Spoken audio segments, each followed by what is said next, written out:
New York Magazine.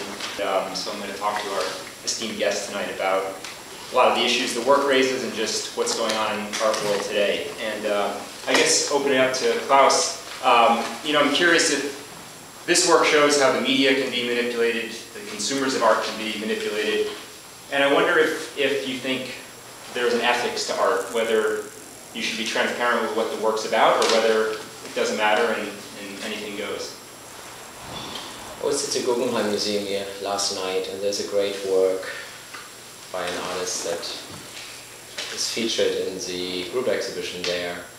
And you read on the wall, from the moment on, from now until the moment you see somebody with brown eyes.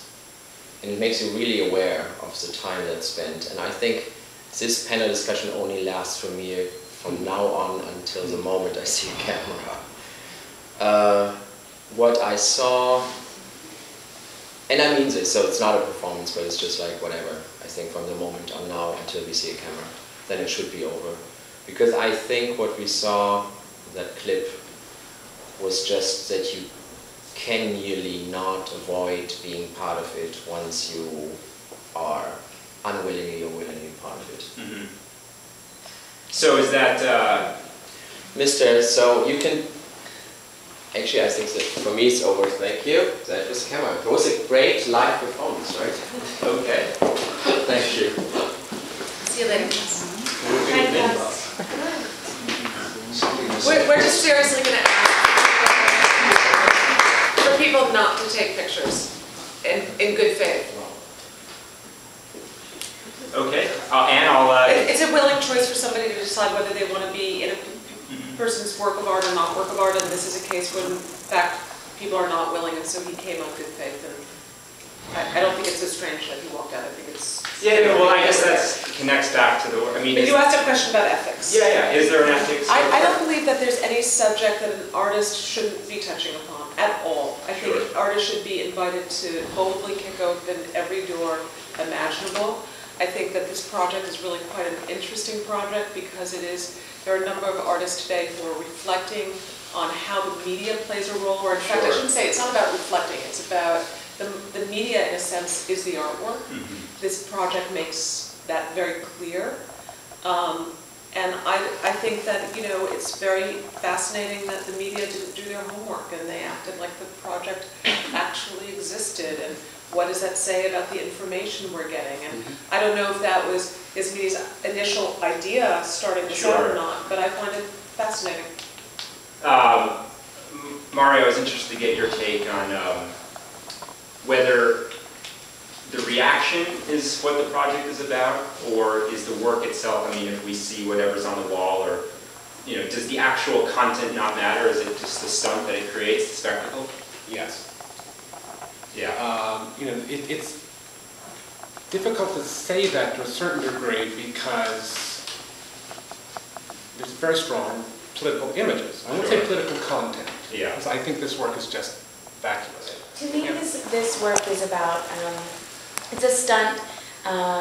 It's about tactics vis-a-vis the media, and it's about information. And there's a really significant history of artists who work with the media in this way and literally use sort of persuasion and as their medium, or use these kind of different outlets and channels as their medium. Yeah. For instance, there are two artists who are also stunt artists called the Yes Men, who I'm sure Creative Time has worked with.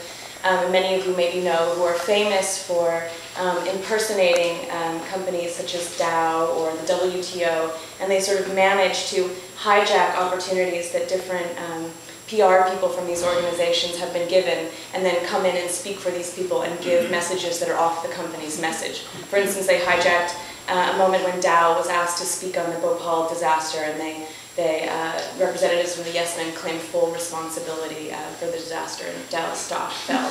Well, it seems like the goal is attention. It's to get... Oh, you mentioned stunts. Yeah, I mean, but there's a whole history of stunts. Look at Dada artists. Yeah. Look at, whole history of art is based on the stunt, and I don't see why it may not be the most long-lasting art experience the way that I love Van Gogh or Sol LeWitt, But, you know, ultimately art is about getting us to think and to think about our surroundings in different ways. And I think you could judge this piece on whether it got you to think in interesting ways or not. And that's the judgment that I would, or the criteria that I would use. And if you think too about, you know, the kind of the insanity in the media around art in the mid-90s, some of you are, you know, as old as I am, to remember the controversies around Robert Mapplethorpe and Andre Serrano and Karen Finley and artists being demonized.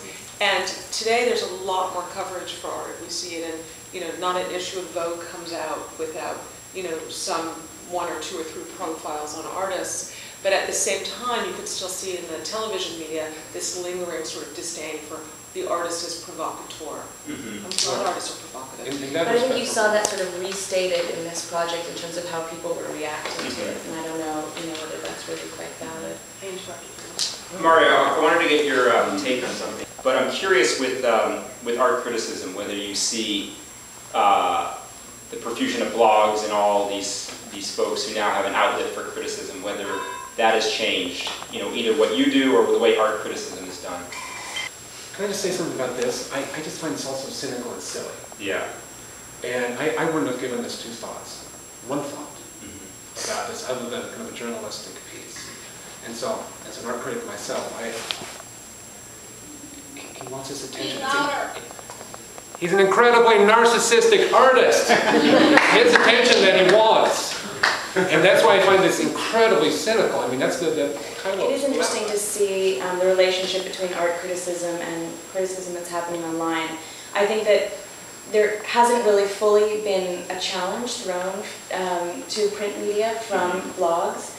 And I think that has to do, though I do think that there are some, you know, good blogs out there and good voices out there. And I think that has to do partly with the need to like invest in criticism online, but also with how the web, with what the web rewards, you know, and I think that it does kind of reward more sensation. Long tradition of creating a stir from, you know, since we've been painting on caves. But it ultimately comes down, what is the worth of the actual work of art? I don't find this visually compelling. I don't find it very intellectually compelling. Either aesthetically, you know, or politically. To my mind, it's just a media event. And even as a media manipulation, I find it, you know, who cares? I mean, there's a certain sociological interest in doing this, but in terms of art, I think we're talking about the wrong thing. I think in this case, the whole notion of art is being exploited for a stunt. I do think it's a stunt.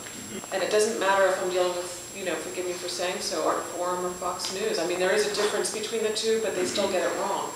So, oh, I'm going to pay for that. Do 2 lies make a truth? He lied to the media. You thought of me when you formulated the question.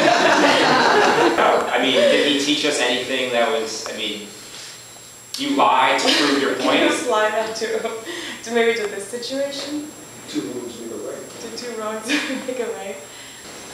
I don't know. I mean, I feel as a writer, if somebody lies openly in front of you, I mean, obviously it's the job of the reporter to, you know, dig deeper and sort of correct the record. But, you know, there's a larger point whether, so he showed that if you lie, you can sort of get your message into the media.